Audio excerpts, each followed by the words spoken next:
안셀름 그린이 지은 아래로부터의 영성이란 책 중에서 읽어보겠습니다. 나 자신의 체험들을 어떻게 해석하고 그 체험들에 어떻게 반응하는가는 언제나 중요한 문제이다. 나는 나의 죄를 실패로 보고 자신에게 실망하여 스스로에게 많은 비난을 던질 수 있다. 이러한 행위는 나를 내적으로 아래로 끌어내려서 자포자기 상태로 몰고 간다. 나는 나의 죄를 죄가 아닌 것으로 변명할 수도 있다. 그러면 나의 영적 삶은 건강한 시민 생활의 범위를 벗어나게 된다.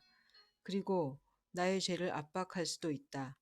그러면 나는 바리새인들과 같은 존재가 될 것이다. 아래로부터의 영성은 우리가 죄 안에서 자신을 완전히 하나님께 던져버릴 수 있는 하나의 기회를 찾아내도록 한다. 그렇다고 우리가 의도적으로 죄를 지어야 한다는 것은 아니다. 아래로부터의 영성에서 말하고자 하는 것은 우리는 하나님으로부터 변화되도록 노력해야 한다는 것이다. 그럼에도 불구하고 우리는 언제나 다시 죄를 짓게 된다. 만약 우리가 이러한 사실과 화해한다면, 자신의 노력으로는 완전해질 수 없다는 사실을 인정한다면, 이것은 우리가 자신을 완전히 하나님께 내어드릴 수 있는 기회가 된다. 죄 안에서 하나님께서는 우리의 얼굴에 놓여 있는 모든 가면들을 벗기시고 내가 완전한 사람으로 존재하기 위해서 쌓아 올린 담들을 부수어 버리신다. 그렇게 하여 우리는 완전히 벗은 알몸으로 참된 하나님 앞에 서게 되며 우리 자신을 하나님의 사랑으로 다시 일으켜 세우게 된다. 우리의 연약함을 통해 하나님의 은총을 인지하는 것은 영적인 길의 역설에 속한다. 우리는 자기 수련을 행하는 동안에 자주 우리 스스로 자신을 발전시킬 수 있다고 생각하고 스스로의 힘으로 덕행을 많이 쌓아 올릴 수 있을 것으로 여기게 된다. 실패를 거듭하고 나서야 비로소 우리는 스스로의 힘으로는 자신을 더 낫게 할 수 없는 존재여서 완전히 전적으로 하나님의 은총에 매달려 있는 존재라는 사실을 인지하게 된다.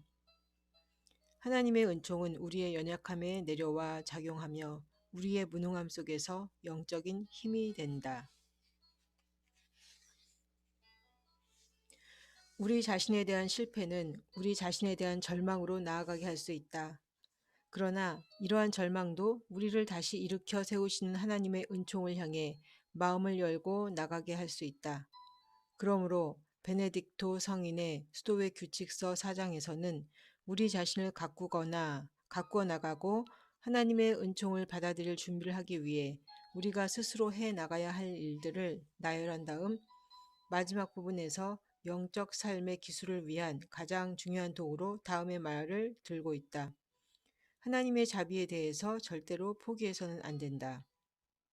그는 자기 수련은 우리를 쉽게 절망으로 이끌어 갈 수 있다는 사실을 명백하게 인지했다. 왜냐하면 자기 수련을 통해서는 우리가 원했던 것에 도달하지 못하기 때문이다. 그런데 일반적으로 우리는 자신의 잘못과 실패에 대하여 다르게 대한다. 잘못이나 실패를 했을 때 우리는 자신에게 몹시 실망하여 자신을 비난하거나 그 사실을 인정하지 않으려고 눈을 감아버린다. 자신의 삶에서 발생한 부서진 조각들을 외면하지 않고 손에 쥐는 것은 중요한 일이다. 그러한 것에서 새로운 것이 생겨날 수 있다.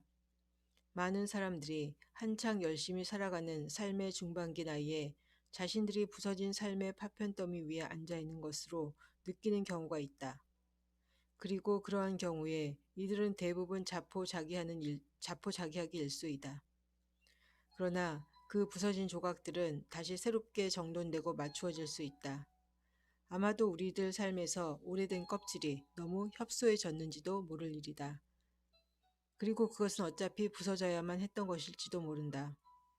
실패와 좌절이 하나의 새로운 기회로 반전될 수 있는 것이다. 우리는 자주 우리의 성공을 통해서보다 실패를 통해 더 많이 배운다. 융은 성공이 많은 삶의 변화를 가지기가 매우 어렵다고 한다. 즉, 큰 성공은 변화의 가장 큰 적인 것이다. 실패와 좌절을 통해서 우리는 하나님만이 우리의 폐허로 변한 삶에 당신의 집을, 그것도 당신의 영광의 집을 지을 수 있다는 사실을 알게 된다. 이스라엘 백성은 다음과 같은 사실을 언제나 다시 체험하곤 했다. 그렇다. 야훼가 시온을 불쌍하게 보고 다 허물어진 그 모습을 가볍게 여기리라. 그리하여 그 황무지를 에덴처럼 만들고 그 벌판을 야훼의 동산처럼 만들어 흥겨움과 즐거움이 넘치고 감사의 노랫가락이 울려 퍼지게 하리라. 이사야 51장 3절 말씀. 만약 내가 정말 열심히 노력했는데도 불구하고 언제나 같은 잘못에 빠져들 때, 또는 상당히 강하고 규칙적인 자기 수련에도 불구하고 감당하기 힘든 심한 죄에 빠져들 때, 나는 나를 돋보이게 하기 위해서 행했던 모든 이기적인 노력들로부터 자유로워질 수 있다. 그럴 때 나 자신을 비난하기보다는 나의 빈손을 하나님께로 들어 높여야 한다. 그러면 나의 죄를 바라보는 것이 아니라 이 모든 것에도 불구하고 나를 사랑하시는 자비로우신 하나님을 보게 된다.